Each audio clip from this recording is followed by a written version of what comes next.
Reducing the risk of exposure to COVID-19 by cleaning and disinfecting is an important part of reopening public places that requires careful planning.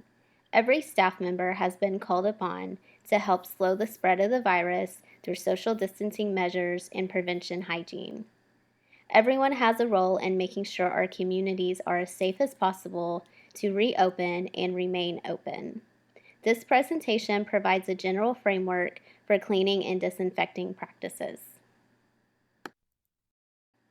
The framework is based upon these 3 key points. Normal routine cleaning with soap and water will decrease how much of the virus is on surfaces and objects, which reduces the risk of exposure. Disinfection using EPA approved disinfectants against COVID-19. Disinfectants kill germs on surfaces. By killing the germs on a surface after cleaning, you can further lower the risk of spreading the infection. When EPA-approved disinfectants are not available, alternative disinfectants can be used. Examples would be bleach or alcohol. Do not mix bleach or other cleaning and disinfectant products together. This can cause fumes that can be very dangerous to breathe in. It is also important to always remember, keep all disinfectants out of the reach of children. Maintaining healthy environments. Develop a schedule for increased routine cleaning and disinfection. Clean and disinfect frequently touched surfaces. These surfaces may include door handles, sink handles, playground equipment, drinking fountains within the school, and on school buses, at least daily or in between, as much as possible. The use of shared objects such as gym equipment, art supplies, toys, or games should be limited when possible or cleaned between each use. If transportation vehicles are used by the school, the driver should practice all safety actions and protocols as indicated for the other staff. Ensure safe and correct use and storage of cleaning and disinfection products, including storing products securely away from children. Use products that meet EPA disinfection criteria.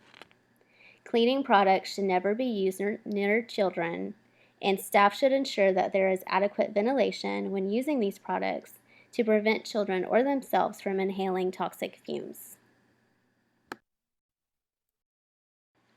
It is important to remember the difference between cleaning and disinfecting.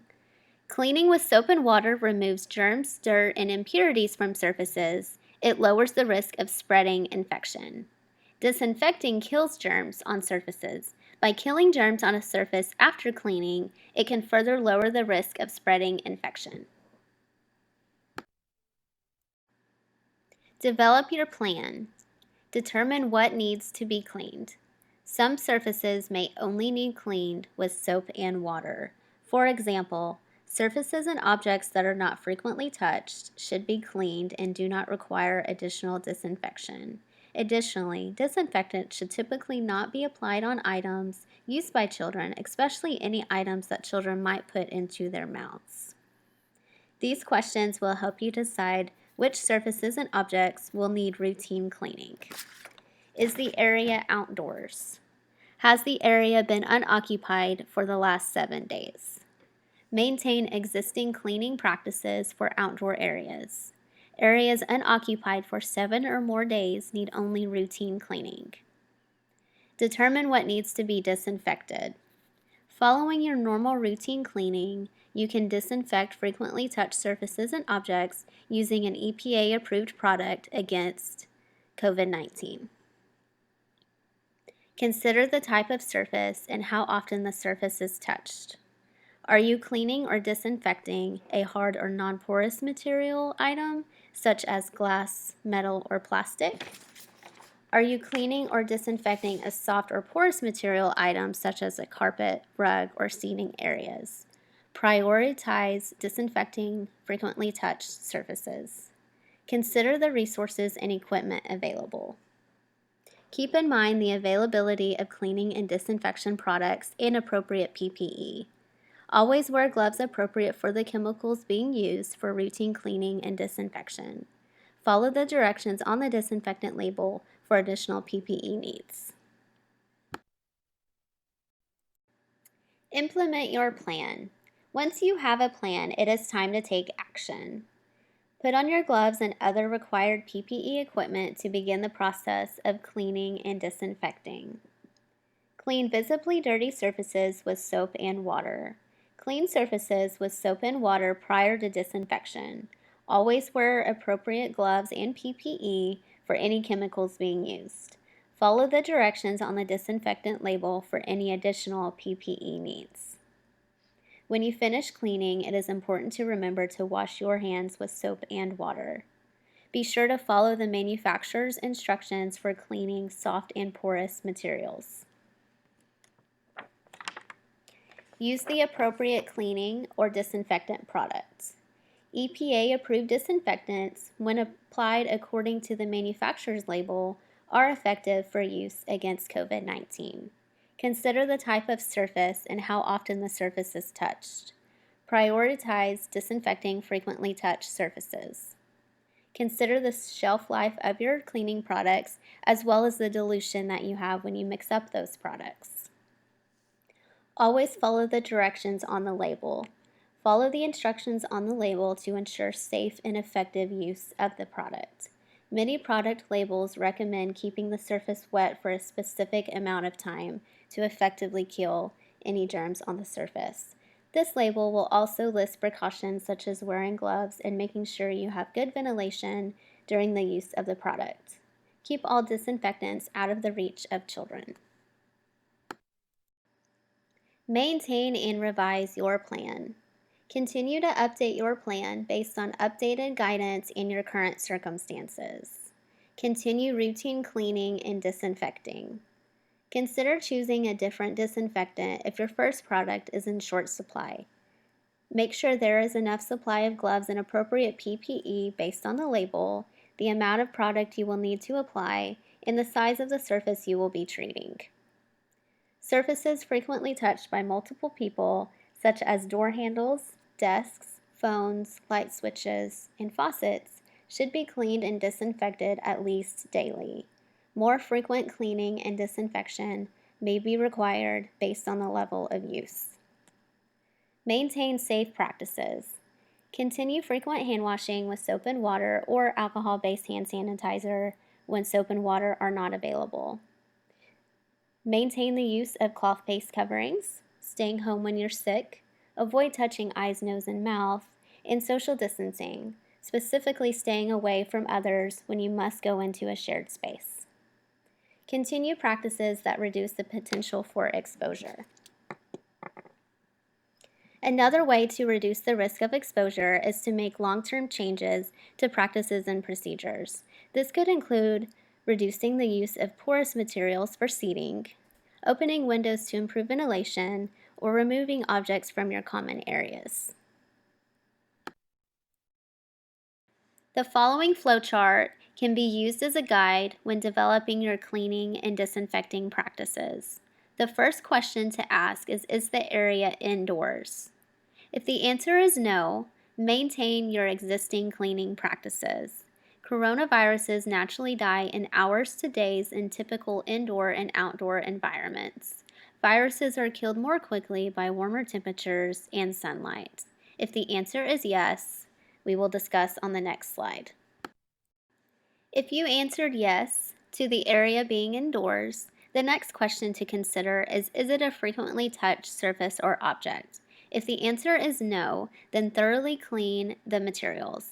Consider setting a schedule for routine cleaning and disinfection as appropriate, determined by your plan. If the answer is yes, we will move on to the next. If you answered yes to the surface or object being a frequently touched item, the next question to consider is what type of material is the surface or object? Is the surface a hard or non-porous material such as glass, metal, or plastic? If so, visibly dirty surfaces should be cleaned prior to disinfection. Consult the EPA's list of disinfectants for use against COVID-19, specifically for use on hard, non-porous surfaces and for your specific application need. More frequent cleaning and disinfection is necessary to reduce exposure. Is the surface a soft or porous material such as carpet, rug, or material in seating areas. Thoroughly clean or launder the materials. Consider removing soft and porous materials in high traffic areas. Disinfect materials if appropriate products are available. How to clean and disinfect. Remember to always wear disposable gloves when you are cleaning and disinfecting surfaces. Clean surfaces using soap and water, then use disinfectant. Cleaning with soap and water reduces the number of germs, dirt, and impurities on a surface. Disinfecting kills germs on the surface. Practice routine cleaning of frequently touched surfaces. These may include tables, doorknobs, light switches, countertops, handles, desks, phones, keyboards, toilets, sinks, faucets, and more. More frequent cleaning and disinfection may be required based on the level of use. How to disinfect. Remember to use an EPA approved disinfectant that is effective against COVID-19. Always read and follow the directions on the label to ensure safe and effective use. Wear appropriate skin and eye protection. Ensure adequate ventilation. Use no more than the amount recommended on the label. Use water at room temperature for dilution unless otherwise stated on the label. Avoid mixing chemical products. Ensure diluted solutions are labeled and dated. Store and use chemicals out of the reach of children and pets.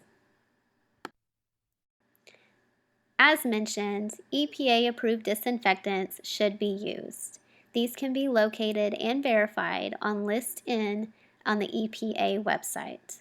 All products on this list meet the EPA's criteria for use against the virus that causes COVID-19. Diluted household bleach solutions may be used if appropriate for the surface. Unexpired household bleach will be effective against coronaviruses when diluted properly. Follow manufacturer's instructions for application and proper ventilation. Never mix household bleach with ammonia or any other cleanser. It is important to leave the solution on the surface for at least 1 minute. To make a bleach solution, simply mix 5 tablespoons or 1/3 cup of bleach per gallon of room temperature water, or mix 4 teaspoons of bleach per quart of room temperature water. It is important to remember the shelf life of your cleaning and disinfecting products. For example, when bleach and water are mixed together to create a cleaning or disinfecting solution, the solution is only good for 24 hours. After the 24 hours, the solution begins to lose the needed disinfecting properties. A freshly mixed solution is required daily for effectiveness of the disinfecting properties. All products have a shelf life. Be sure to check the product you are using for the proper disinfecting procedures. When cleaning and disinfecting soft surfaces, such as carpeted floor, rugs, or drapes, clean the surface with soap and water. Launder the items if possible according to the manufacturer's instructions, using the warmest appropriate water setting, and dry completely. Or disinfect with an EPA registered disinfectant and vacuum as usual. When cleaning and disinfecting electronics, such as tablets, touchscreens, keyboards, or remote controls, consider putting a wipeable cover on electronics. Follow the manufacturer's instruction for cleaning and disinfecting. If no guidance is available, use alcohol-based wipes or sprays that contain at least 70% alcohol. Be sure to dry the surface completely. When cleaning and sanitizing laundry, such as clothing, towels, or linens, launder the items according to the manufacturer's instructions. Use the warmest appropriate water setting and dry the items completely. Wear disposable gloves when handling dirty laundry. Do not shake the dirty laundry. Clean and disinfect the clothes hampers according to the guidance for that surface.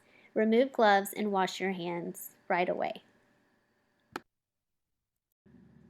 Cleaning and disinfecting outdoor areas. Areas outdoors, such as playgrounds and parks, generally require normal routine cleaning but do not require disinfection. Highly touched surfaces made of plastic or metal, such as grab bars, railings, or tables, should be cleaned routinely. Cleaning and disinfecting of wooden surfaces, such as play structures, wooden benches, or wooden tables, are not recommended. Cleaning and disinfecting if someone is sick. Close off all areas used by a person who is sick or asymptomatic, and do not use these areas until after cleaning and disinfecting. Open outside doors and windows to increase air circulation in the area. Wait 24 hours before you clean or disinfect. If 24 hours is not feasible, wait as long as possible. Clean and disinfect all areas used by the person who is sick, such as bathrooms, common areas, and shared equipment. Depending on the circumstances, you may vacuum the area. Consider temporarily turning off the ventilation system and fans in the room to avoid contamination. Consider the type of ventilation system you have available and if the system introduces outdoor air or filters the inside air to that specific room. Here are the key points to remember. Normal routine cleaning with soap and water will decrease how much of the virus is on surfaces and objects, which reduces the risk of exposure. Disinfection using EPA approved disinfectants against COVID-19 can also help reduce the risk. Frequent disinfection of surfaces and objects touched by many people is important. When EPA approved disinfectants are not available, alternative disinfectants can be used, such as bleach or alcohol. Do not mix bleach or any other cleaning, disinfecting products together. This can cause fumes that can be very dangerous to breathe in. Please remember to always keep all disinfectants and cleaning products out of the reach of children. Additional cleaning and disinfection resources can be located at the links below.